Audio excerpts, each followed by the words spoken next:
नमस्कार दोस्तों आज की वीडियो में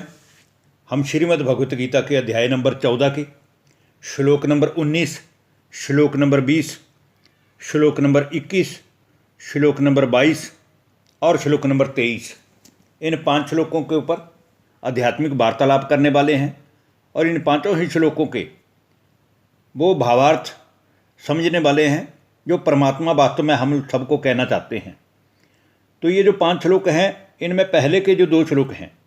उसमें भगवान अर्जुन को समझा रहे हैं और उसके बाद फिर अर्जुन भगवान से पूछता है कि इन तीनों ही गुणों से युक्त जो पुरुष है वो इन तीनों से मुक्त कैसे हो सकता है या गुणों से अतीत कैसे होता है। तो इसी के ऊपर ये वार्तालाप है आज 5 श्लोकों की। तो अभी हम बात करेंगे श्रीमद् भगवत गीता के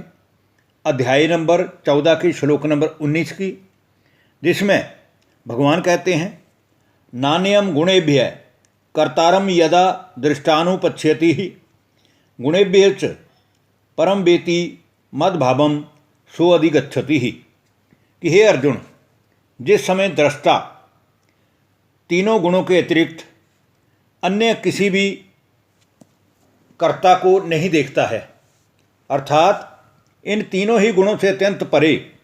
जो सत्यचित आनंद स्वरूप ज्योति स्वरूप परम पिता परमात्मा है,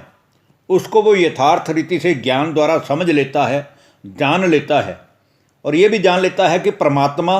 इन तीनों ही गुणों से परे है। सत्वगुण, रजोगुण, तमोगुण, इन तीनों में ही परमात्मा नहीं आते, क्योंकि परमात्मा देह धारण नहीं करते हैं। इसलिए परमात्मा इन तीनों से परे रहकर अपने बारे में हम सभी बच्चों को जो हमारा आत्मा का स्वरूप है उसके बारे में ज्ञान देते हैं, अर्थात हमें समझाते हैं। अब हम दोस्तों बात करेंगे श्रीमद् भगवत गीता के अध्याय नंबर 14 के श्लोक नंबर 20 की, जिसमें कहा गया है गुणान्वितान तीत्य त्रीन देही देह समुद्भान जन्म मृत्यु जरा दुखैर विमुक्तो अमृतमश्नुते। अर्थात ये पुरुष शरीरों की उत्पत्ति के कारण रूप ही इन तीनों गुणों में फंसता है, क्योंकि जब से शरीर में आत्मा प्रवेश करती है और वो जन्म से लेकर मृत्यु तक कर्म करने में आता है, तो वो सत्वगुण, रजोगुण या तमोगुण, इन तीनों में से किसी न किसी गुण से तो प्रभावित रहता ही है। और जैसे जैसे वो कर्म करता है उसी के अनुरूप ही उसके अंदर वो गुण भी समाता जाता है। लेकिन इन सभी प्रकार के दुखों से या इन तीनों गुणों का उल्लंघन करके अंततः जो परमात्मा की याद में रहता है वो इनको उल्लंघन करके परमात्मा की प्राप्ति कर ही लेता है। अब हम दोस्तों बात करेंगे श्रीमद् भगवत गीता के अध्याय नंबर 14 के श्लोक नंबर 21 की, जिसमें फिर अर्जुन जिज्ञासावश इतने परमात्मा के समझाने पर फिर पूछता है कि ये जो सत्व गुण है, रजोगुण है और तमोगुण है, इन तीनों ही प्रकार के गुणों से मैं पार पालूँ वो कैसे हो सकता है। तो उसके पर अर्जुन पूछता है, अर्जुनोवाच कैलिंग स्त्रीन गुणा नेतान्तितो भवति प्रभो किमाचार्य कथम चैतांस्त्रित गुणा न तिवर्तते। अर्जुन बोले, हे भगवान, इन तीनों ही गुणों से अतीत अर्थात इन तीनों ही गुणों से परे जो पुरुष है वो किन किन लक्षणों वाला होता है, उसके अंदर कौन कौन सी योग्यता पाई जाती हैं और वो किस प्रकार के आचरण वाला होता है, तथा हे प्रभु, मनुष्य किस उपाय से या क्या करने से इन तीनों ही गुणों से अतीत हो सकता है। अब हम दोस्तों बात करेंगे श्रीमद् भगवत गीता के अध्याय नंबर 14 के श्लोक नंबर 22 की, जिसमें फिर भगवान अर्जुन के प्रश्न का उत्तर देते हुए कहते हैं प्रकाशम च प्रवृत्तिम च मोहमेव च पांडव